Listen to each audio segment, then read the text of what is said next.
Hello, John. Hello, Oliver. So today we're going to talk about roundabouts. We've a good story about roundabouts, particularly in the Walkinstown area, and we're going to talk about the Neolithic Passage Tomb, which is 6,000 years old in Sligo, which is Ireland's oldest roundabout. But so Eugene Horses. Eugene Henard was a French architect, and he designed the first roundabout in 1877. It was time, Mr. Hennard. He was, and I'd love to know how he. You horse of Hennard. Or Hen, probably. Yeah, I'd love to know how he came up with the idea. Monsieur Hennard. Uh, he must have had something to do with roads. He wasn't just stuck in an office drawing buildings. He must have been on the road business. He must have been. But anyway, so we have a very famous roundabout in Walkinstown, and Yes. there was a controversy in the 1950s about the roundabout in Walkinstown because there was a house, and it was owned by a man called Chicken Cullen and his sister Dolly. They lived in the house, and the government at the time, the council at the time, decided they were going to a compulsory purchase order. They were going to put that onto the house, and therefore they would take the house off of him and probably give him the house elsewhere. But he fought them anyway for 20 years. In 1971, he relented at the age of 86, and he moved to a house across the road. But they had to build the roundabout. They had to build the roundabout around the house, and it was a lot of the people in the country at the time obviously were, on his side because it has very similar thing, a very similar tone to Thomas Reid over in Leixlip. Thomas Intel tried to take his house and his farm, and they failed. And he brought him all the way to the Supreme Court. But it just shows it's a terrible thing that the government would try and take your home off of you. People that are in that horrible Correct. position.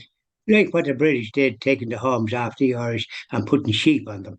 Yeah. Now, in this case, vis-a-vis the roundabout, uh, before the roundabout was there, I understand a fella called Wilkinson, a farmer there for the 1500s or something.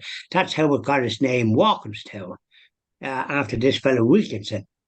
Okay. And I don't think he was, would say, John or Seamus or something like that. With a name like that, he probably got the land from Irish people, for all we know.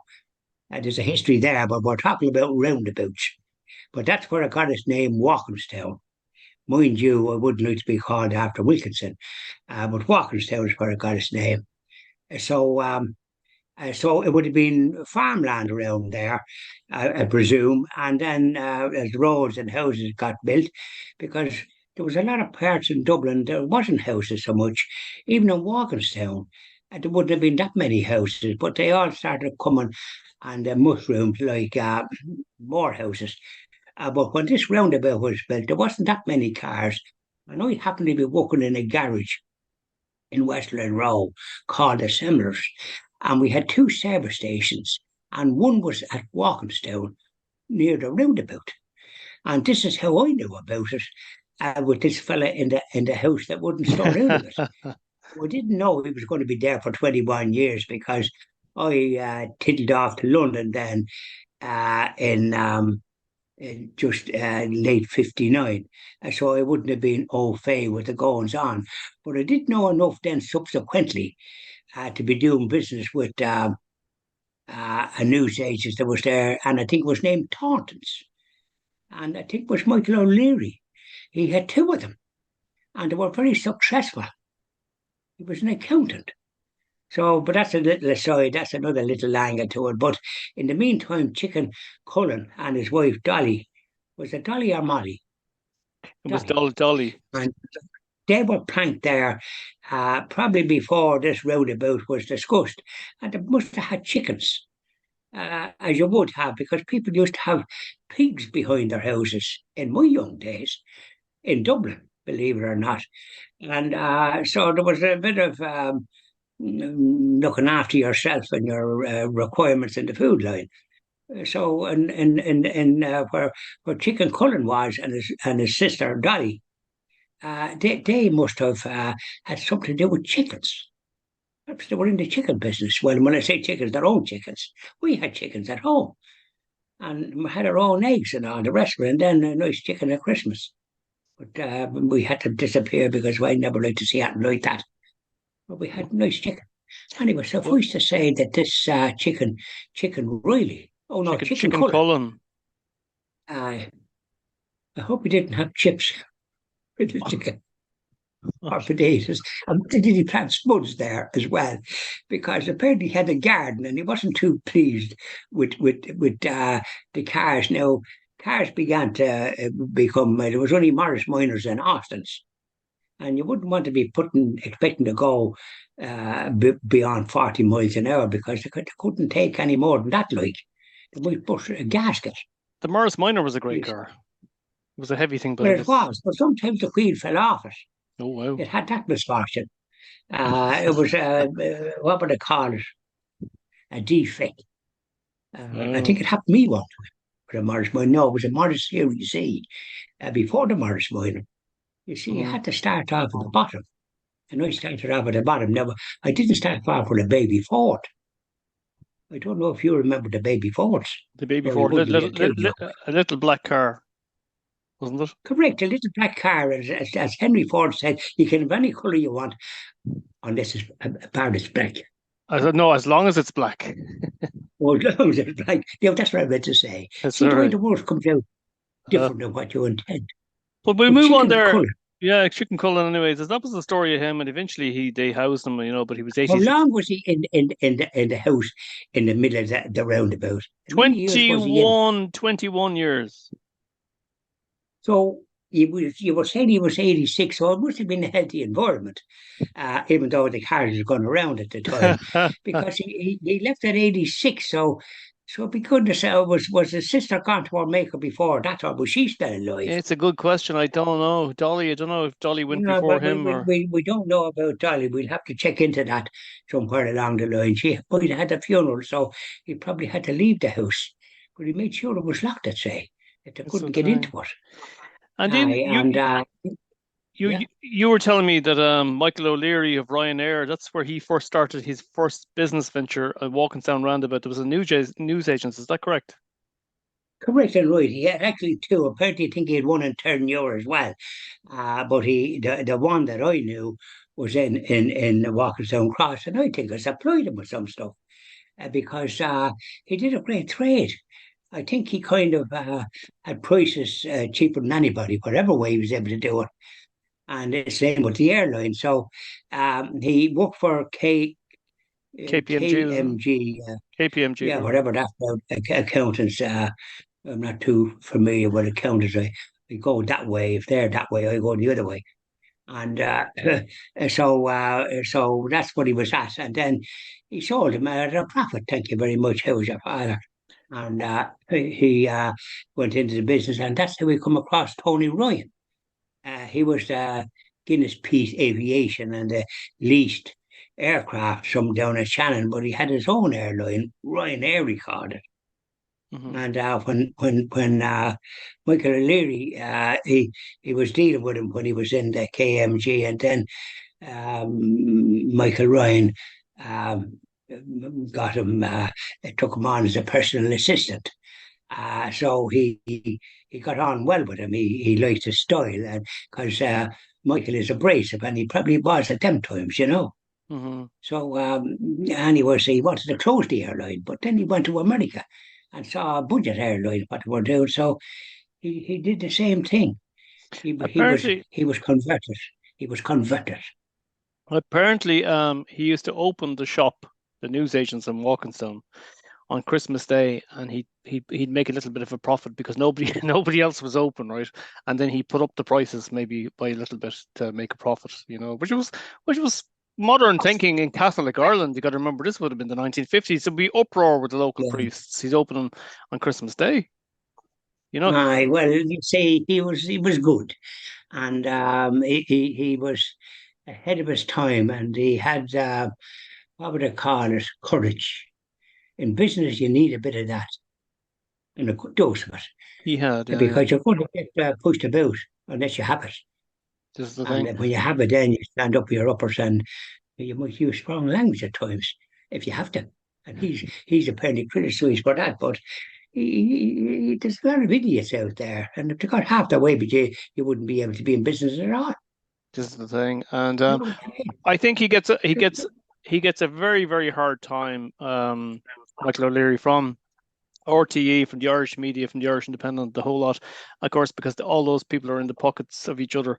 But and Correct, and right. he goes against the government on a regular basis, you know, because he speaks his mind, right? And I think Yeah, we've a lot to thank him for. People don't give him credit correct. for turning around the Irish economy. When you think about it, right, all the immigrants that come into Ireland, okay, hundreds of thousands, maybe a million, okay, of people, and they have cheap flights back to Poland, back to France, but wherever they come from, you know, and people don't give him Yeah. credit for that. You know, he's responsible for those cheap No, flights. no. Well, you see, this is the tragedy in this country. It's what I call the big grudges. It's full of big grudges. A person doing well and standing on their own feet and making a success of something, and the head office is in Dublin Airport. Hmm. He hasn't got a head office somewhere else, like a lot of them has it in other countries, and yet they're operating here. You see where I'm coming from? Hmm. He has loyalty, and that's the most important ingredient. But they wouldn't recognise that if it hit them in the pus. They don't know anything about it. Anybody that's good, they try to drag down. The powers that be are in mediocrity. Hmm. That includes the government. They That's it. don't govern for the good of the people and for the uplifting. They've an agenda, Oh, and there you go. sometimes it's costing us all money, believe it Hmm. or not. Now, the oldest roundabout in Ireland, believe it or not, is 6,000 years old. It's a Neolithic passage tomb, okay, and it's called Yep. Abbey Quarter Passage Tomb, and it's in Sligo. There So you are. Sligo was ahead of the posse. it is the thing. So what happened there was the local council in Sligo over the years they tried to get the locals to remove the tombstones all around in a circle, and of course people will be very superstitious, and they did Correct. nobody they offered them money, and nobody would remove the stones in case the bad luck would fall befall them, you know. Correct. So they decided in the end, That's okay, we're going to leave them there, and we're going to build a road around it. And so that's lovely. Ireland's oldest roundabout. But the thing is, so It's the marvelous. Abbey Quarter Passage Tomb played a part in the Marian year, which was around 1954, and they put a crucifix in the middle of it. You know, Lovely. so Ireland, Marvelous. yeah, the roundabouts are very interesting, you know, and I think they're a lot of them are very very ornate today. They do a lot of landscaping with them, and To do, to they look do, fantastic. to do. Well, they're doing that in Navan at the moment, and it's upside down, by the way, but they've put in flower beds here, there, and yonder. But one of the snags with their roundabouts, and we'll say that they're good from the point of view of flowers and shrubbery in it, which is good. But the unfortunate thing is that they put a concrete thing from the roundabout, making it nearly smaller than what was there originally.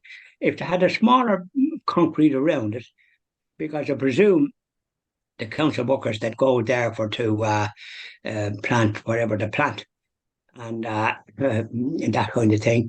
Well, they probably have to stop the traffic for a bit so as they can get onto the to the flower bed uh, because traffic is kind of heavy all the time, isn't it? But the white concrete that they have defeats the purpose because buses and lorries and even cars have to go up on this concrete, and it's not something that you want to be doing. And Hmm. it's far too wide from the so the roundabout is too narrow.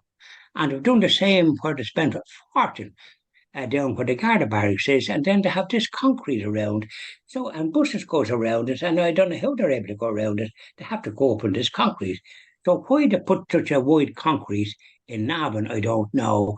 I don't notice that in other parts where they have these roundabouts and where they have plants on it. Hmm. So look, what we'll do is we'll dedicate this video to Eugene Henard in his memory. The French architect, 1877 is when we had the first roundabout, and we'll say, Yeah. well done, Eugene. Well done, Monsieur Eugene. We call him Monsieur, or he could be. maybe higher. The Yeah. Monsieur is for the mademoiselle is for a younger one, and then if you say to a one, bonjour, madame, she might look sour at you because she considers herself a mademoiselle still. Little Very. things that you get across. And talking about roundabouts, I've driven in France, and you're on the right hand side, but the roundabouts are there, and you don't have any difficulty. The road goes the way it goes around the roundabout, so you do that. So I went plenty of roundabouts from Monsieur Eugene Denard, Hennard, no Hennard, where he did that, these roundabouts, and they're very handy. But you have to keep your eye on the ball as to know where you're going, because sometimes I'd have to go round it twice because I thought, well, where's the sign where I'm going? You have to keep your eyes sharp. But I was able to do it. But one time I went astray because whatever way it was pointed, I thought it was that way, but it was another way. But I was able to retrace my steps. I found myself on a motorway. But once you get onto that, get off, it costs you money. I had to go down a good bit to come back the way I wanted to go. So roundabouts, you have to be sharp, and I had to do it. Julie would be accompanying me, but she wasn't an expert on that kind of thing. I had to sort of drive and keep me eyes out, me eyes sharp on roundabouts. They're a great invention. They are absolutely. Thank you very much, John. Thank you very much, Oliver.